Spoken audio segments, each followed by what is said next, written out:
बिस्मिल्लाहिर्रहमानिर्रहीम। अस्सलाम वालेकुम वीवर्स। कुक विद नाबिया में आज हम बनाएंगे मजेदार सी चना चाट। जी वीवर्स, रमजान में तकरीबन हर घर में चना चाट बनती है, तो आज हम बनाएंगे बहुत ही मजेदार सी और चटपटी सी चना चाट। इंशाल्लाह आप बाकी सारे चना चाट को भूल जाएंगे।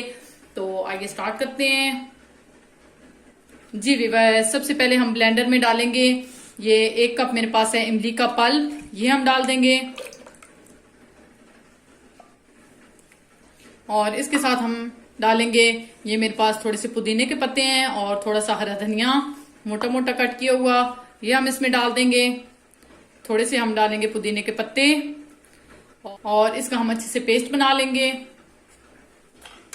जी ये देखें, माशाल्लाह से पेस्ट हमारा बहुत अच्छे से रेडी हो गया है। अब हम इसको एक बर्तन में निकाल लेंगे। जी विवाह, सबसे पहले हम एक बाउल लेंगे, उसमें हम डालेंगे ये 1 कप मेरे पास बॉईल किए हुए चने हैं, ये डाल देंगे। और उसके साथ हम इसमें डालेंगे ये 1 ही कप मेरे पास है आलू बॉईल किए हुए, इनको मैंने कट करके बॉईल किया है। अगर आपने आलू चाट में डालने हैं तो आप उनको कट करके डालें, बहुत अच्छे बॉईल होते हैं।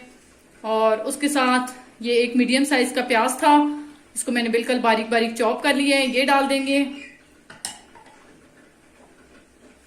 एक अदद टमाटर था, इसको भी मैंने बिल्कुल बारीक बारीक चॉप कर लिया है, ये डाल देंगे। 1 अदद हरी मिर्च, इसको भी बिल्कुल बारीक बारीक चॉप कर लिए है, ये डाल देंगे। और उसके बाद हम इसमें डालेंगे तकरीबन ½ टी स्पून के करीब काला नमक, ½ टी स्पून चाट मसाला और ½ टी स्पून हम इसमें डालेंगे सफेद नमक। आप अपने टेस्ट के मुताबिक डालें।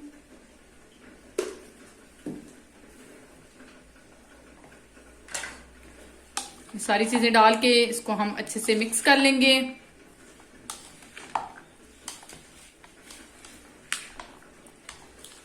जी व्यूअर्स, इन सारी चीजों को हमने अच्छे से मिक्स कर लिया है। अब हमने ये जो इमली और पुदीने का पेस्ट बनाया था, ये हम इसमें डाल देंगे।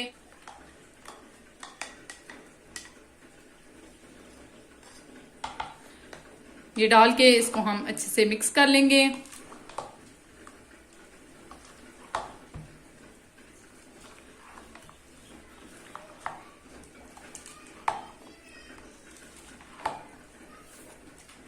सारी चीजें डाल के इसको हमने अच्छे से मिक्स कर लिया है। जी व्यूअर्स, ये देखें माशाल्लाह से बहुत ही मजेदार सी चटपटी सी हमारी चाट रेडी है। अब हम इसे डिश आउट करते हैं। जी व्यूअर्स, ये देखें माशाल्लाह से बहुत ही मजेदार सी चटपटी सी हमारी चाट रेडी है। जरूर ट्राई कीजिएगा, अफ्तार में बहुत मजे की लगती है। अगर आपको मेरी रेसिपीज पसंद आ रही हैं तो मेरे चैनल को जरूर सब्सक्राइब करें, लाइक करें और बेल आइकन को जरूर प्रेस करें ताकि बनाने वाली वीडियो की नोटिफिकेशन आप तक पहुंचती रहे। तो हमें जरूर याद रखिएगा और कमेंट बॉक्स में जरूर कमेंट कीजिएगा कि आपको मेरी रेसिपी कैसी लगी। अल्लाह हाफिज।